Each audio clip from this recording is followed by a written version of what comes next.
Problem 8. Perform the Miller test on 1191 using the base 2. What does the test conclude? So think back or maybe look up some of the older slides for this course. The Miller test is a way for us to determine whether or not integers are prime. So we pick some number we want to test. Here it's 1191. And we pick some base that we're going to test it with. And here we've picked 2. We are trying to find out if 1191 has a square root of 1 which is not plus or minus 1. So when you're working mod a prime, the only square roots of 1 are positive 1 and negative 1. Working against a composite modulus, you can possibly have other square roots of 1, and the Miller test is a way to try to find these. So if we do find one of these illegal square roots, we can conclude that 1191 is composite. On the other hand, if we try the formula out with the base 2, all we can say is this looks like it should be a prime. We can't definitively say that the number is a prime, but we would say that 1191 is a pseudo-prime to the base 2 in this case, depending on the outcome of the test. So though the only 2 outcomes are A, composite, or B, pseudo-prime to the base, whatever we tested by. So the first step is we're going to check the GCD of 2 and 1191. This is a very quick thing to calculate using the Euclidean algorithm.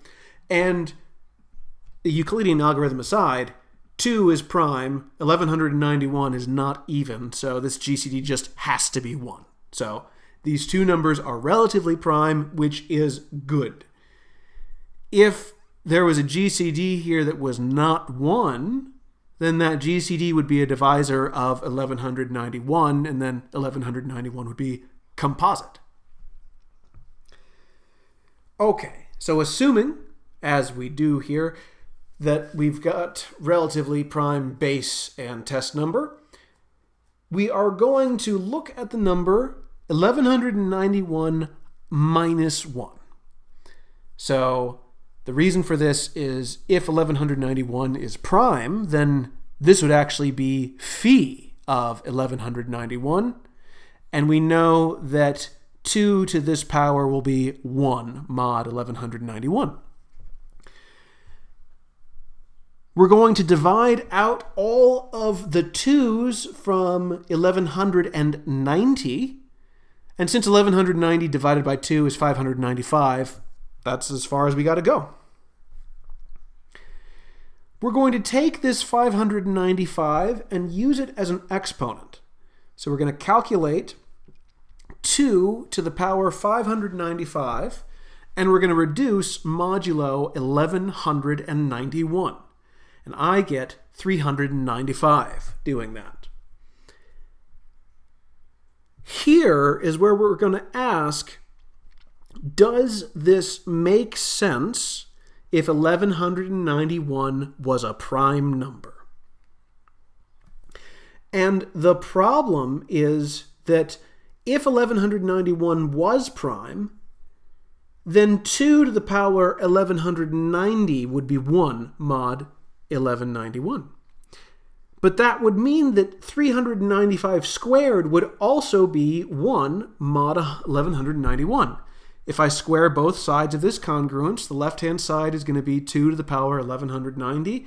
The right-hand side is going to be 395 squared. But the only solutions of x squared congruent to 1 modulo a prime are plus and minus 1. 395 is not 1 mod 1191. It is neither minus 1 mod 1191. So for that reason, 1191 fails the Miller test. It has to be a composite number. Incidentally, if I were to calculate 2 to the power 1190, I don't get 1 mod 1191, which is another nail in the coffin here. But we've already found one reason this number is composite. We don't need a second one.